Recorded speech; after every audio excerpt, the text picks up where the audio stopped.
Now, the pressure on NGOs since the first lockdown over a year ago has not subsided by any means, and another hard lockdown could cripple the sector entirely.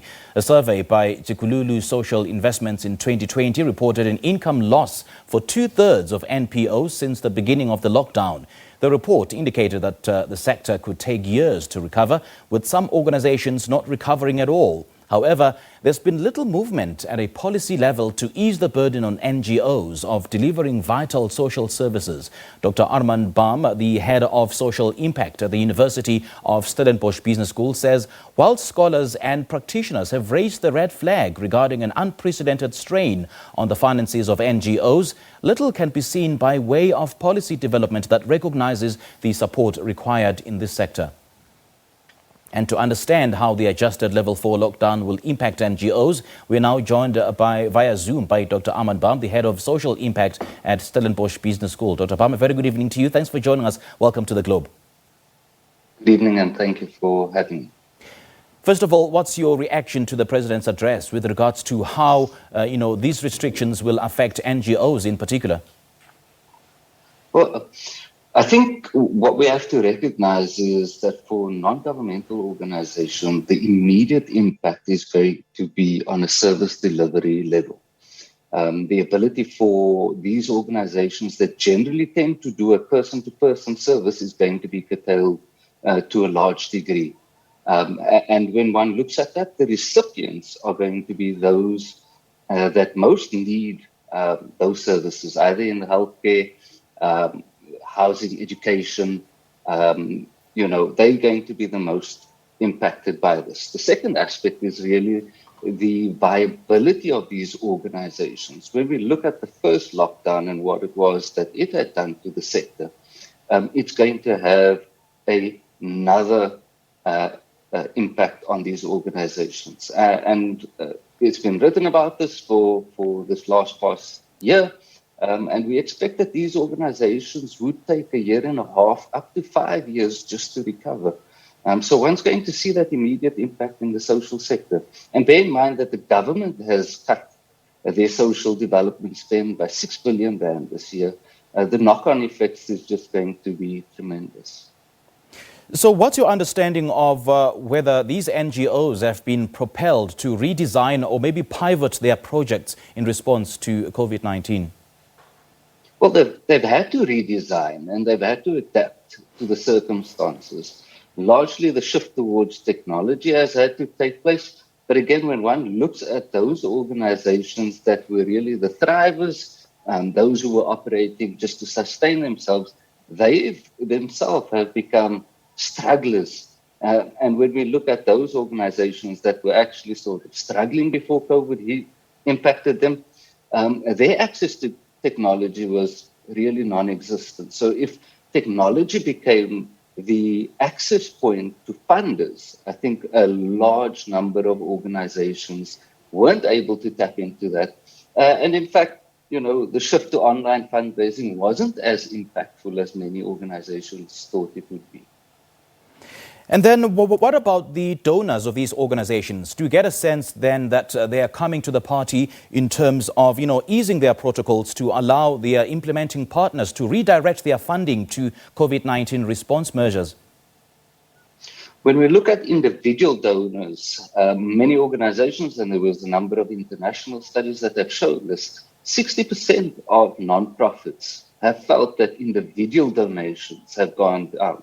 And one can expect that, particularly in a country like ours with an unemployment rate of 32.6%, we largely depend on people who are working to be giving that financial support. When we move to an organizational level and we look at corporates and their social impact spending, again, their ability to trade and be active within the market has been stifled over the last year and a half. And as the President said, we're heading into our second year of this. So their spend has become less. And another interesting bit is obviously when we look at the government and how it supports, its ability to raise taxes is impacted. And we can see people don't have work, so they're definitely not going to be paying their taxes. And those companies that should be contributing they can't do it to the same extent as they have done in the past. Okay, then what's your understanding then of the potential danger of some of the principal projects of these organizations, such as HIV eradication, such as malaria eradication, or even tuberculosis eradication, being put on hold as a result of the redirection of funds to COVID-19 response? Yes, well, that is exactly it. The spill-on effect is greater than what it is that I think the president alludes to.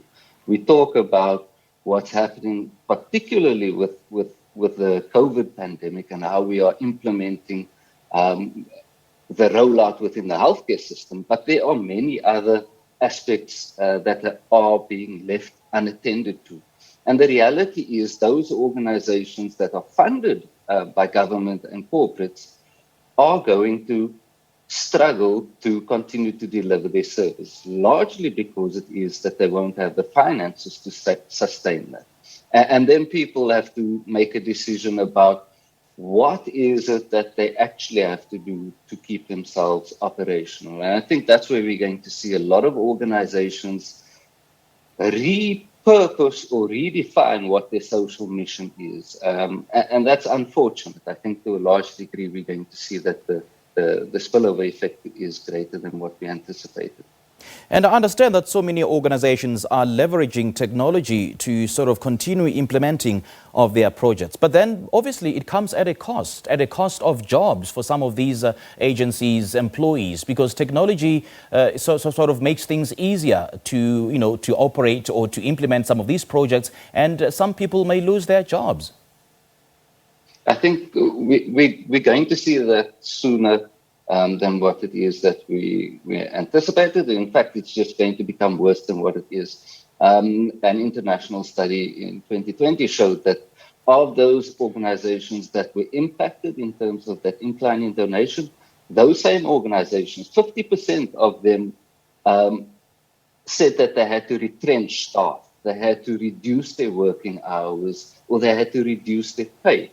And technology, as much as we think it enhances much in society, I think it also is something that is, unless it is you have the funding to access it, it is something that can be debilitating or limiting.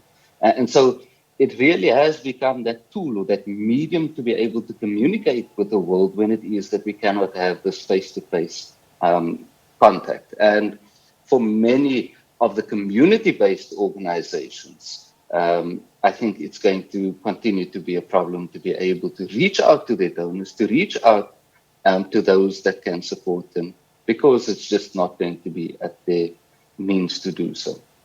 Okay, so how then do NGOs and other non-profit organizations stay afloat with reduced capacities, with reduced financial assistance? I think about a year ago, I said that technology was going to offer some part of that solution. And now I even question that for myself. I think it does to some degree. I think where the power lays is in when it is that these organizations come together and they share their experiences and they share their resources. And there's less of the duplication. And what you would see within the nonprofit sector is that a lot of organizations tend to do similar services, offer similar services within a geographical area. And I think the power is actually going to come in when it is that organizations come together, determine more clearly where it is and what it is that they should be delivering, and share that load.